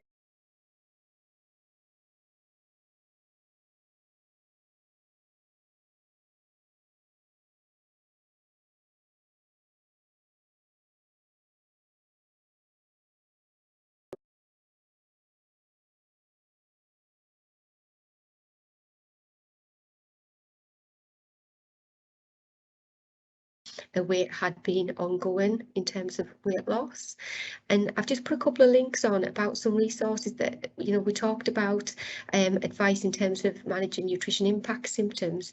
There's a couple of links here from Macmillan, and as the previous speaker highlighted, the malnutrition pathway, so I've put the links on for those there because they've got some fantastic resources which can be downloaded. Next slide please. And I've just put here just to summarise a weight change. So by September, a weight, it had sort of stabilised between the last 2 appointments really, but overall you can see she's lost 13.4 kilos, just over 17% of her body weight in 6 months. So she now has a MUS score of 2, and again it's highlighting that is with the enteral feeding, with the high calorie advice. So I think 100% it was the right thing to to place this too prophylactically, because I think if we'd have waited, she would have just lost an even greater amount of weight. Next slide please. So as I mentioned, in September, her weight had stabilised out from her appointment in the August. She was managing 4 to 5 bottles of the Zip Compact, which again she was taking orally or through a bolus. She quite liked taking it orally because it meant she could take it out and about. If she was out with the baby, it was much easier to drink the compact than it was to be administering a bolus feed. And she was really trying to increase oral intake, lots of high calorie options. And looking at her overall intake, she was taking just over 1,000 calories orally, about 22 grams of protein. But actually, when we combine that with the provision from the 40 compact, that gives her about 2,250 calories and between 70 to 82 grams of protein per day, which is meeting estimated nutritional requirements. Next slide, please. So one thing that she did discuss with us is that she'd increased her physical activity levels over the school holidays. She had young kids, she'd been really active, and she very much had hoped to increase her weight, but we wondered whether maybe because she'd been really active that had an impact, because she had actually been eating much better. She'd been taking more energy, orally and through her enteral feed. So we wondered whether maybe the increase in physical activity had an impact. Looking at a biochemistry, there was no abnormalities, including a thyroid function. And here we then just discussed really more high calorie, high protein advice, optimising the energy and protein in a food. And we very much discussed giving boluses separately to meal times, just so that helped to optimise their oral intake and not be too full from the enteral feed. We discussed trying to have the 6 bottles of 40 compact a day, but we give her an idea of trying to increase the bolus volume slightly, because it was a factor that she didn't want to have a large number of bolus feeds. It was trying to manage the enteral feeds and the oral intake around a childcare and a busy life. Next slide, please. I think there's actually a slide missing, which is about the 40 compact. Oh, sorry, no, my apologies, I've skipped the slides, sorry. So just to summarise some points that we do want to consider. So it's about adjusting the timing of bolus feeds to fit around oral nutrition. She herself didn't, we did consider do a try overnight feeding, but she didn't want to do that. I think it's about aiming to increase oral intake, but very much being on the same page as speech and language guidance. And they had, you know, through discussions with them, the speech and language therapists had queried, you know, will she ever get back to her usual levels? How realistic is that? It's fitting in feeds around the family life, managing tolerance issues in terms of managing larger boluses, and very much the importance of advising around nutrition impact symptoms, because if we can improve these, then that will help us to increase oral intake. Next slide, please. And just the benefits of Fortisip Compact, you know, obviously there come in a variety of flavours. So for fatigue of supplements, I think it's really important to try and have different flavours, especially if patients are having a lot of supplements each day, so they don't get too tired of the same flavours. They are convenient, small volume, which helps to improve compliance, very energy dense, so 2.4 calories per mil, a really good source of micronutrients. And I think for this lady, they really highlight how they can be used through enteral feeding, but they're actually really good products to then be able to progress onto oral feeding, because particularly for this lady, it gives the option of having an enteral feed or taking the supplement orally, and being able to supplement the diet by taking it orally. And obviously we have the Fortisip Compact Protein, which is also available for coping with taste changes. So for example, the hot tropical ginger and the cool red fruits flavour. Next slide, please. Conclusion and next steps. Obviously, after we have the clinics, we'll obviously make a plan for over the period of the month. So what we do is we're close monitoring is essential. Patients are aware if they have any issues that they can contact the department Monday to Friday. We'll monitor weight, activity levels, progress with the dietetic plan and regimen. We'll measure muscle mass. We also revisit the possibility of overnight feeding via the pump if that was feasible for her to do, and possibly looking at additional oral supplements such as shot format, switch to protein variety to optimise oral nutrition intake and given the loss of weight. And we also would liaise with the MDT whether or not they could give us some input as what that we need to plan from that. Next slide, please. I'd just like to say thank you, and is there any questions? Okay, we'll take questions in a second if we may. Thank you very much. Ladies, are you staying with us until the end? Can you hear me? Yes, Sorry, yes. you told us yes, sorry, yes, yes. Yeah, sorry. Are you staying with us to the end? Yes, yes. Okay, so we can also pick up some questions in the panel discussion on that one. Okay, I'm aware, folks, that some of you may not have been able to see that presentation towards the end. I apologise for that. There were some technical problems, but it was don't worry. It was just towards the end of that presentation, so I apologise for that. What we're going to move on, because we're a little bit pushed for time, is just moved on to the panel discussion, where we've got a lot of our speakers here, and we're joined by Liz Anderson. It's good to see you, Liz, who's lead nurse for nutrition at Bucks Healthcare NHS Trust, and Alex is here, Alex Larkin, who's highly specialist dietitian, care home support dietitian, particularly focusing on learning disability and mental health, and has a special interest in dysphagia as well. And I think Claire is joining us as well from Guy's and St Thomas's. So we've got an enviable panel. What we're particularly looking at in this, and I'm aware of everybody's questions, this is such a huge topic that we get literally tens and tens of questions coming in, but we'll try and address some of those as we go through. But we're looking at identifying the nurse's role, incorporating nutrition into patient assessment and care pathways. I suppose the question perhaps to ask you, Liz, if you'd come in on this one, is what do you see as the nurse's role? It's a broad question, but what are you seeing as the general nurse's role and how that sits in an interface with the dietetic team?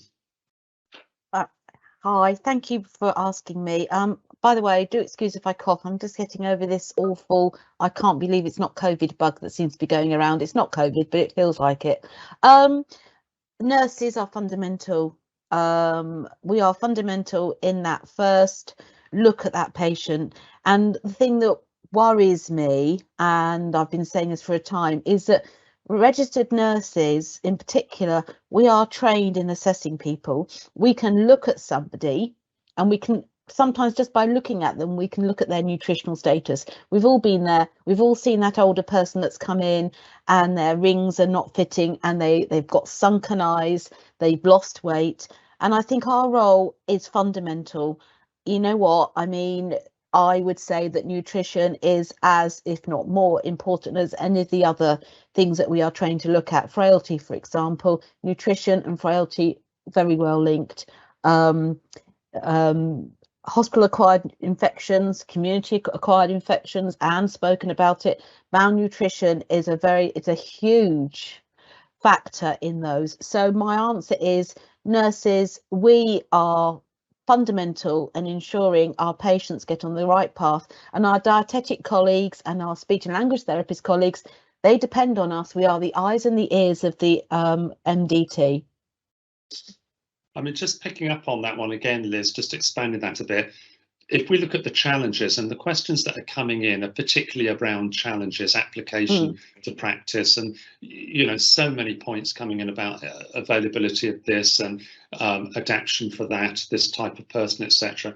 In terms of challenges, I suppose you could split those into the individual nurse themselves and also the system itself, the education, the training, the culture, I mean, what do you see most often as challenges to being able to achieve what you want to achieve in terms of this ideal nutritional support from nurses? I think I can speak for all the nurses when I say there's just not enough of us. There's not enough ward nurses, there's not enough community nurses. Because I run nutrition linked practitioner study days, I also run nutrition study days in my trust. We all know what we need to be doing. It's literally having the time to do it.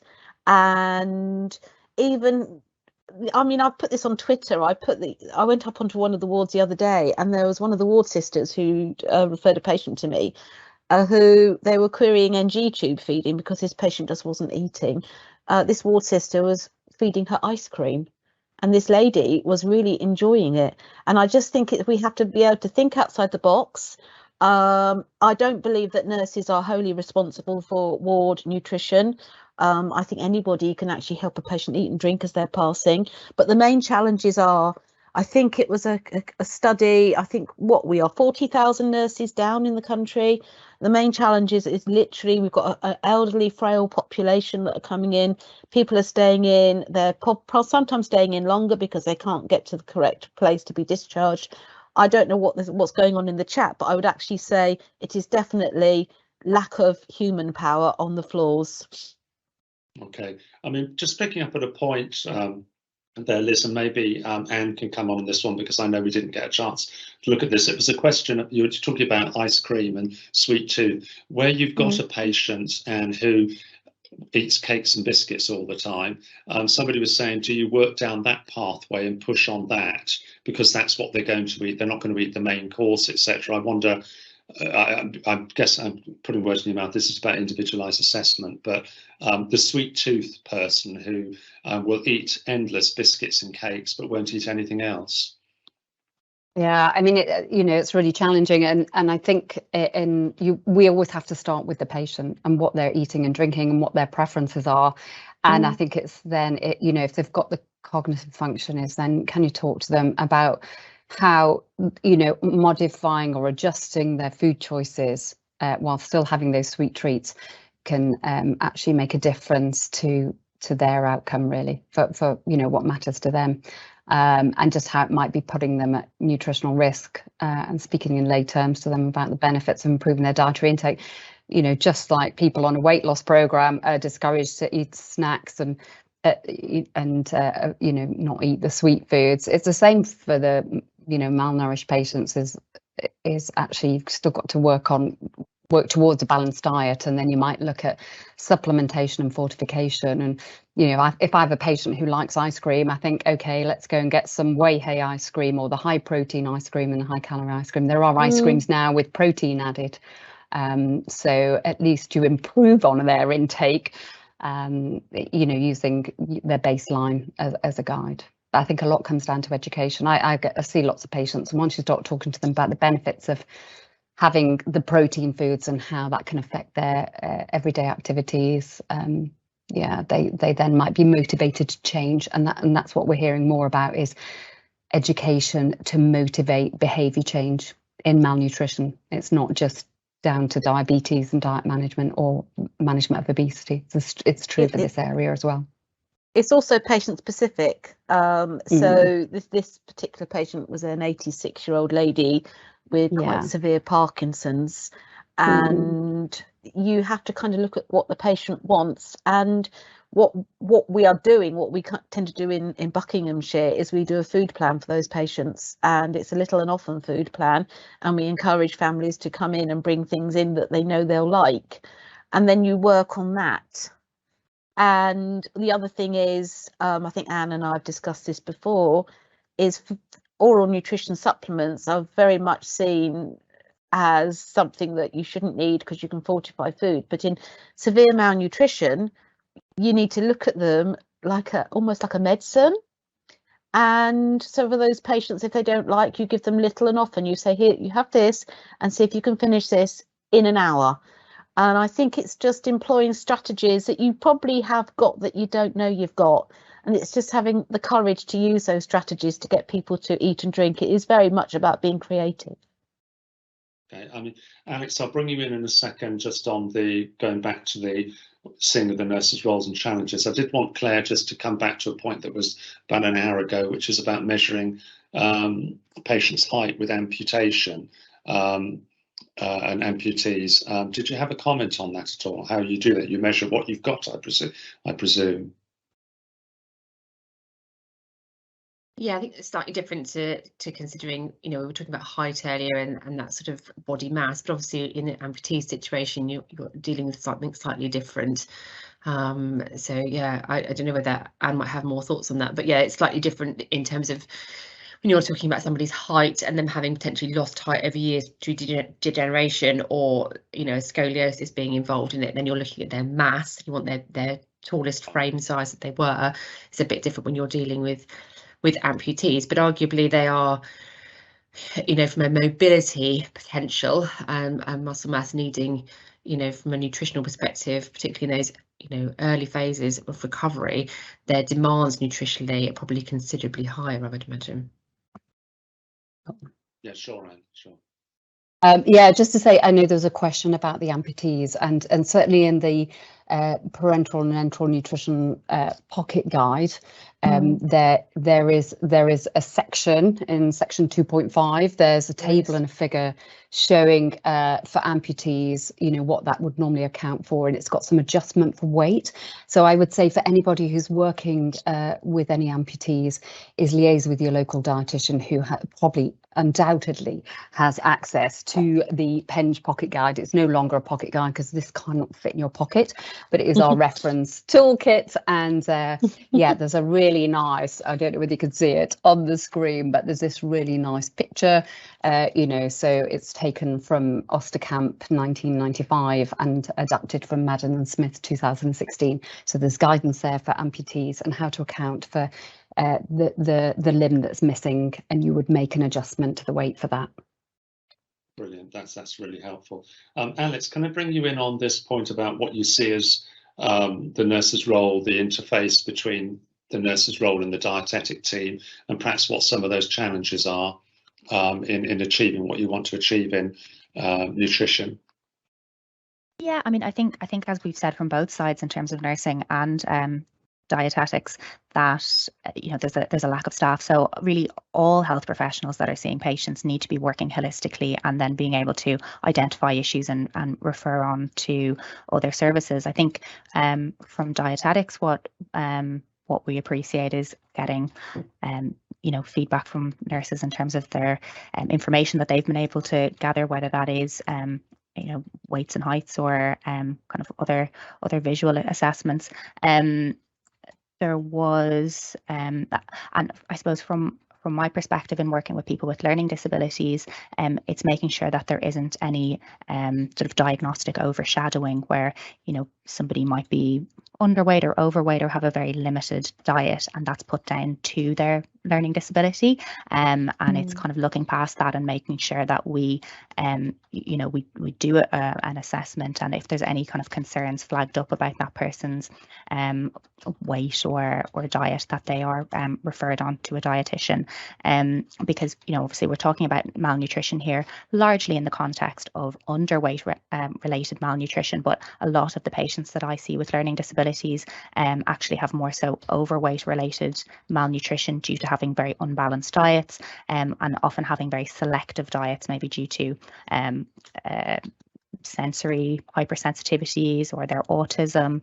And it's important that we don't kind of just take it as standard that that's the diet that person is going to follow, and that we try and make sure we improve that. And that might be through vitamin and mineral supplements or nutritional supplements that they might need. But yeah, just important not to kind of put it down to the person's learning disability, and ensure we're doing an assessment and referring on for a full dietetic assessment if that's needed, flagging up concerns. That's great. I mean, Judith and Emma, there seems to be a lot of talk about prehabilitation building up for oncology patients. Did you want to comment a bit more on that? And that's just something that I know at RCNI seems to be buzzing around. We've just done a module on prehabilitation. I'm sure colleagues know a lot about that, but I'm not sure if those who didn't, the whole world of building people up for oncology and treatment.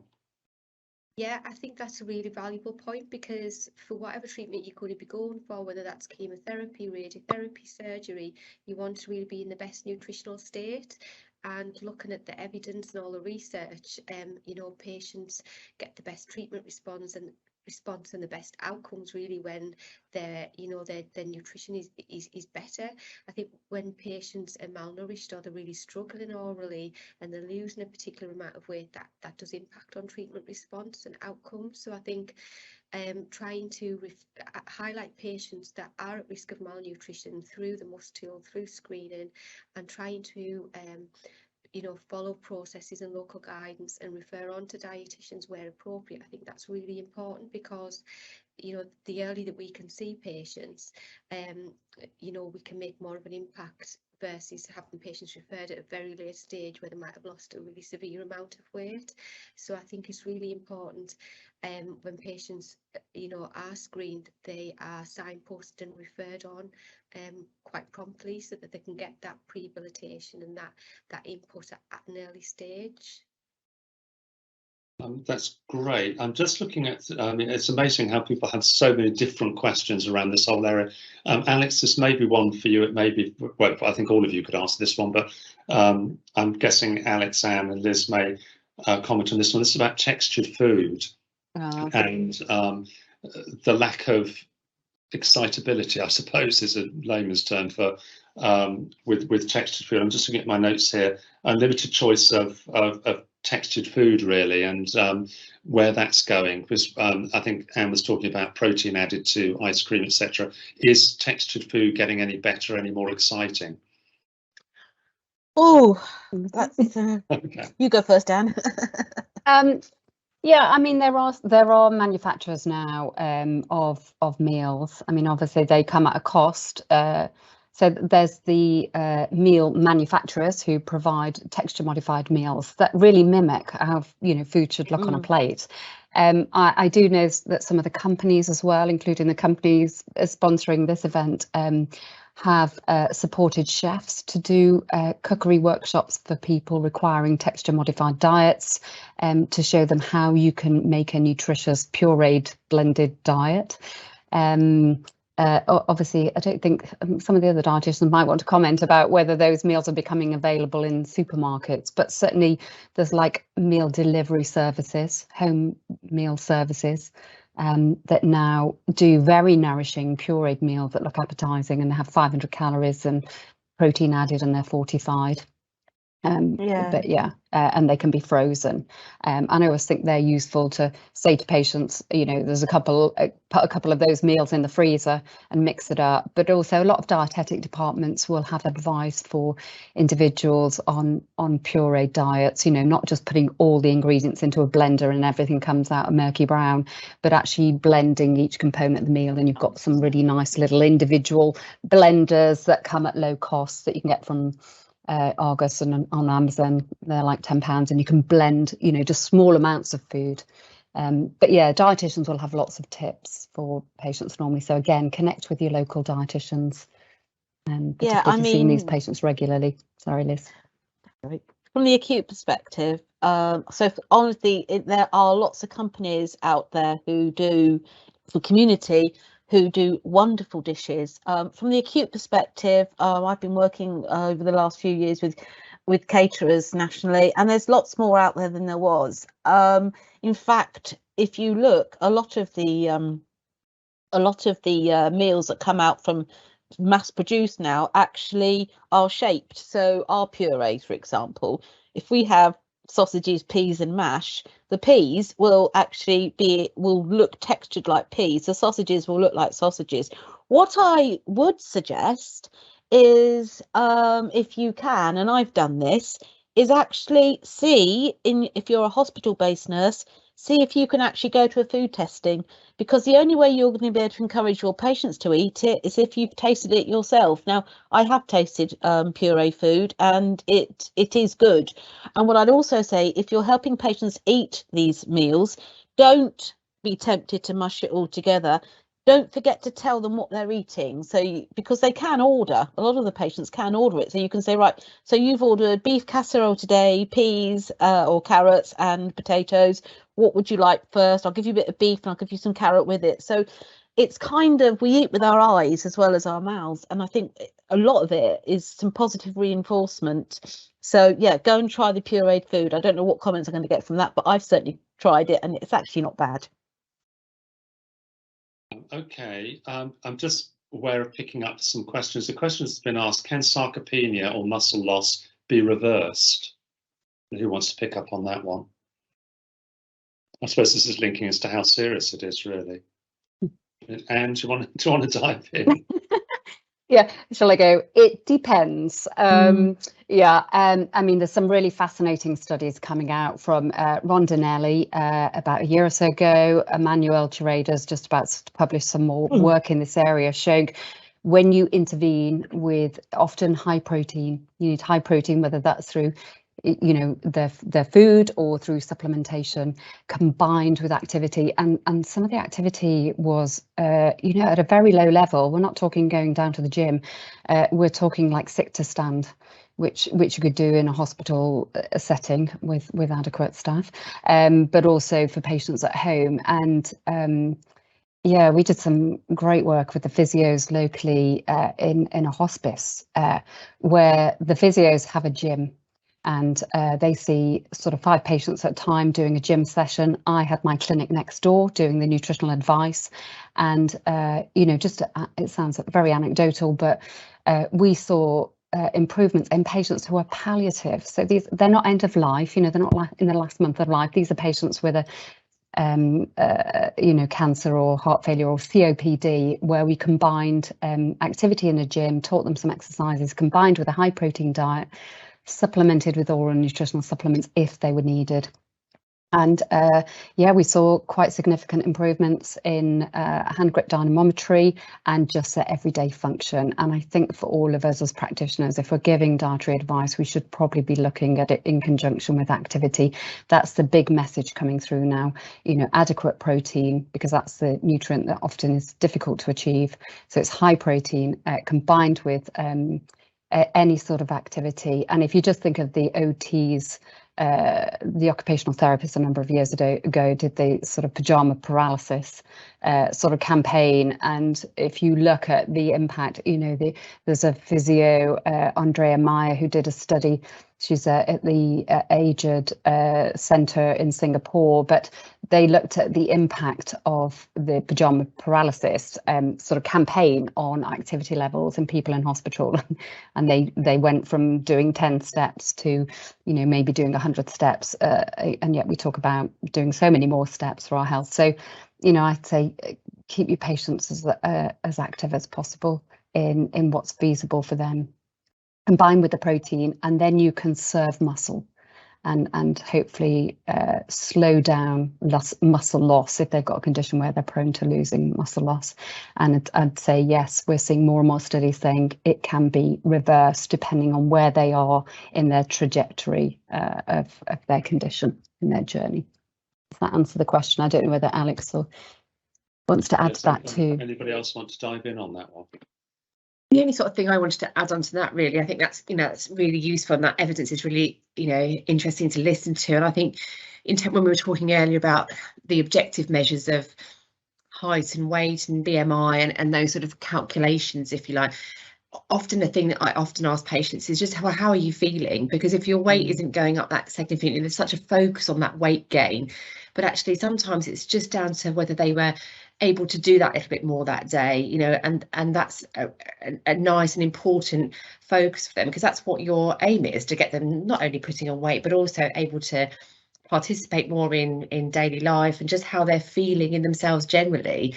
And so often that's a nice conversation to have with your patients. You know, obviously you want to, you know, see some weight gain as well, but actually if they're just able to function that bit better, have a little bit more energy and notice those subtle changes, then that's a really nice focus to have, really. I think it comes up. Oh, sorry, go on. yes, No, go on, go. Oh yeah, and I think it is like comes back again, like what matters to the patient and what can you measure in, you know, out in the community, what can you measure, and the patients are a great source of noticing the difference between, you know, when the nutrition improves. You often see improvements in function before you see improvements on the scales, and with so many, you know, 2/3 of the population overweight or obese, you know, less and less it's about what's, you know, it may not be what's happening on the scales, it's like what's happening with their function. And increasingly I think we've got to look at shared outcome measures as practitioners. You know, physios regularly do sit to stand walking tests, and you know, for me as a dietitian, I now incorporate those because they're important measures for my patients as well as myself to see the impact of nutrition. But like Claire says, observing a patient, just even walking from the outpatient waiting room into a clinic room, you can tend to notice the difference if you've seen them previously.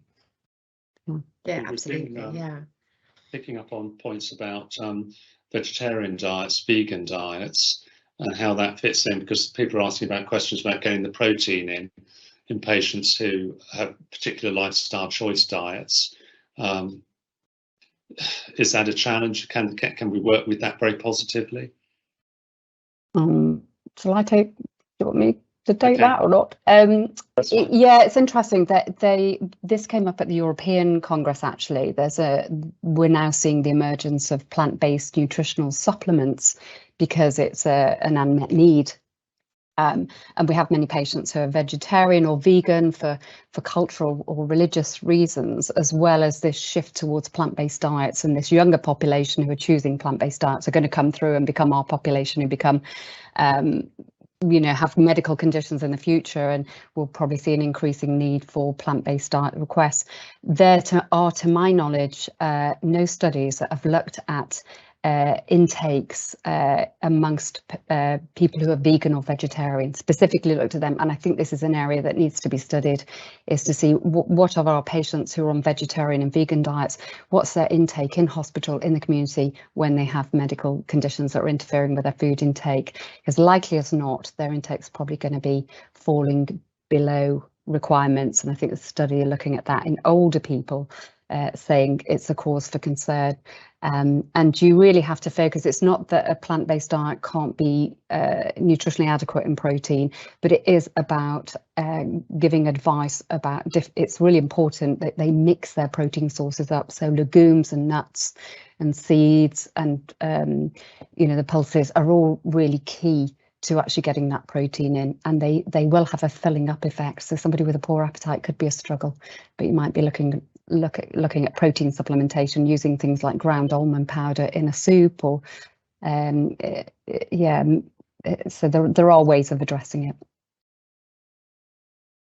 The question, I suppose, coming back to the question of the panel discussion about knowing when to refer, how can I put this tactfully? Is there inappropriate referral? In other words, sometimes we do tend to bring in dietitians, etc., when perhaps we should be doing this ourselves. I'm going to get shot down for this, but I'm thinking of in my intensive care background, where sometimes if there's a specialist, the specialist can deal with it, and you get this concentrated activity, and then you just follow what was said, you know. So it's how I suppose we empower everybody to be part of it, and whether is this an inappropriate referral to a dietitian. So I'm trying to flip it over and think, rather than all the time going at the list, you might want to pick up on this one. Yeah, I'm going to. Is there times when we should be doing more?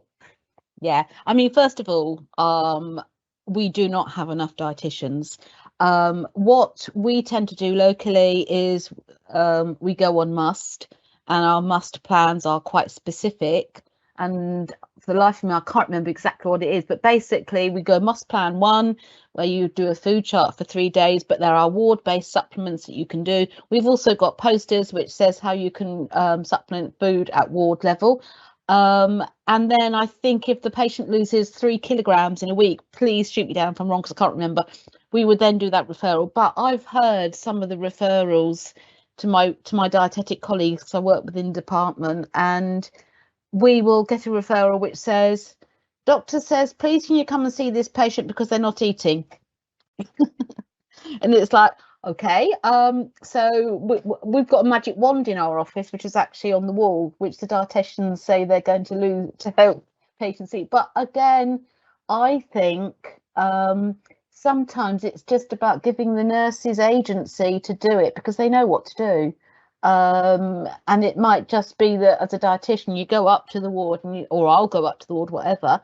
And same for the community. We've got all sorts of resources in the community patients, and we'll say, no, this is what you need to do, and if this doesn't work, then obviously yes, do that referral. But we do need a bit more information, because just saying the patient won't eat, and then you actually say, well, you know, have they lost weight, what's the must score, and it's like, oh no, they've just come in like it. And so I think, yes, nutrition is everyone's business. And there's certainly, to begin with, certainly with oral nutrition, there's lots we can do. With tube-fed patients, then yes, I'm afraid you do need to get a dietitian involved, because that dietitian does need to work out that patient's requirements. They need to do the maths, and they need to do the science, and look at that status. And with parenteral nutrition, well, coming back to an ITU background, absolutely, yes. Parenteral nutrition is one of the most technical and hardest and fraught with problems that you can have, and you absolutely do need to have that expert. Claire, I'm sure you'd agree with me on that one. You can't just set PN up like a bag of fluids. So yeah, there are things that can be done, but in the end, the dietitian is the specialist. Okay, I'd echo what you said there, Yeah. Liz. You know, there's a lot we can do at ward level, and it's about having that team approach to it, isn't Yeah. it? Like you said, nutrition is everybody's responsibility. It's about engaging with the catering staff on your ward, involving your healthcare assistants, your nursing times, that it should formulate a key part of that nursing handover. And you know, protected meal times is hugely challenging to get into place in organisations, but there absolutely should be a focus around meal times. There's lots that can be done, provided the wards are given the adjuncts to do that with, that can be done at ward level, to then give you perhaps more information about what the actual issues are for your patients in terms of their nutritional intake, which then perhaps makes a more informed referral onto the dietitians. But yeah, there's lots of things that can be done at ward level to empower the nurses to improve the nutritional care they're giving their patients. Yeah, and can I just add something while we're talking about referrals? Low albumin. We are still getting referrals, see people laughing. Low albumin. Albumin in itself is not a marker of malnutrition. I know it's a protein, but it's actually more to do with the inflammatory response. So if you have somebody with a low albumin, they will have a high CRP.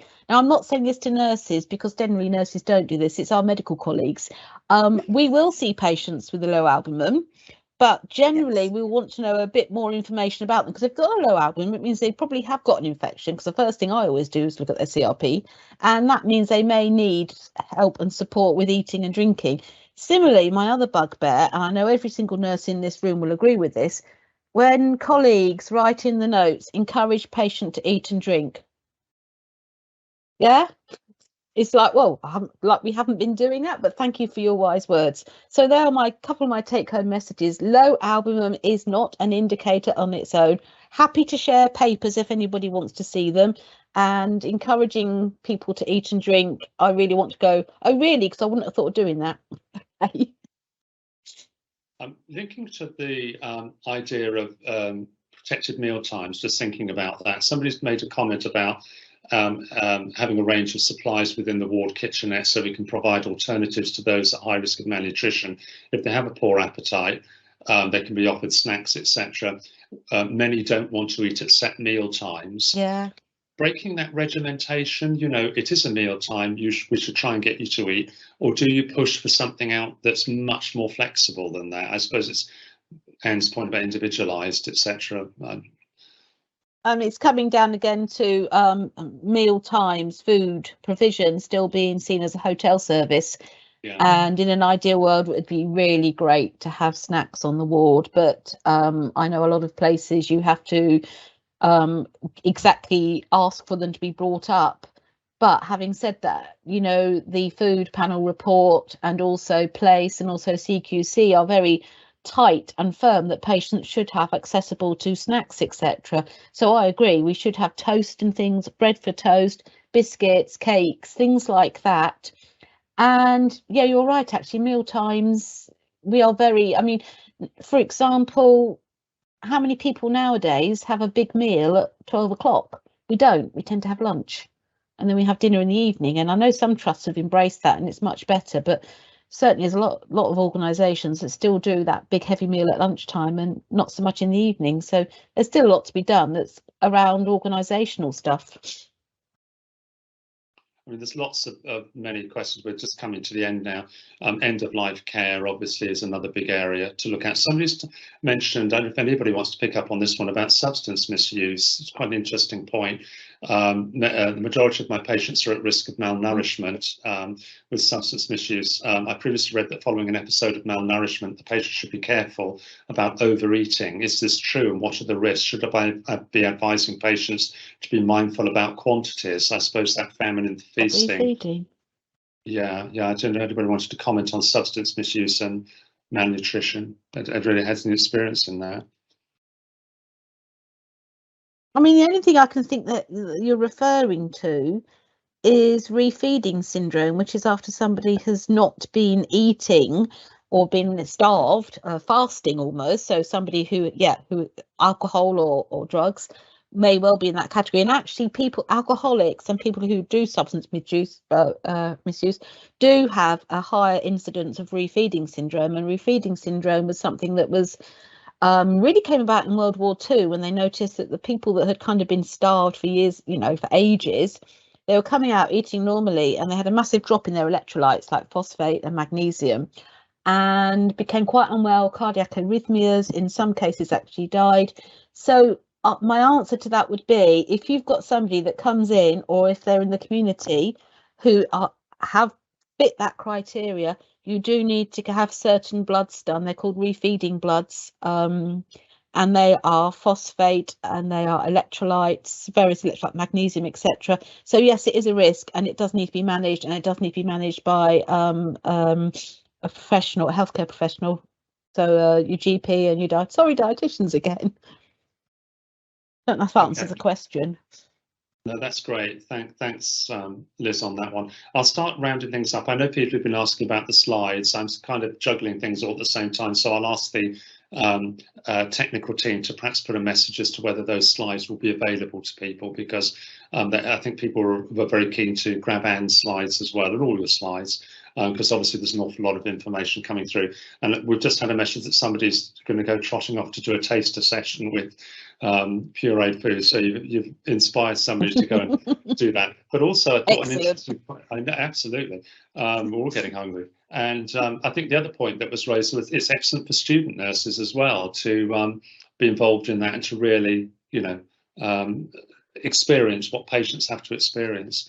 Okay, I'm going to round this up, folks. Thank you so much. We've gone through one hell of a lot in 2 hours. Thank you to all of our panelists, to Anne and to Emma and Judith and Liz and Alex and to Claire, and we hope you've got a lot out of this session. I will ask, as I've said, our admin team and technical team to let us know about availability of slides. We've taken that on board, and your certificate of attendance will be emailed to you shortly, all very neat and in a box. If you don't receive it by the end of the week, do contact us at eventsupport@rcni.com. We can get that sorted out for you. But thank you very much. I've thoroughly enjoyed it, and thank you for keeping it bubbling along so well. Thank you very much, and have a good afternoon wherever you are.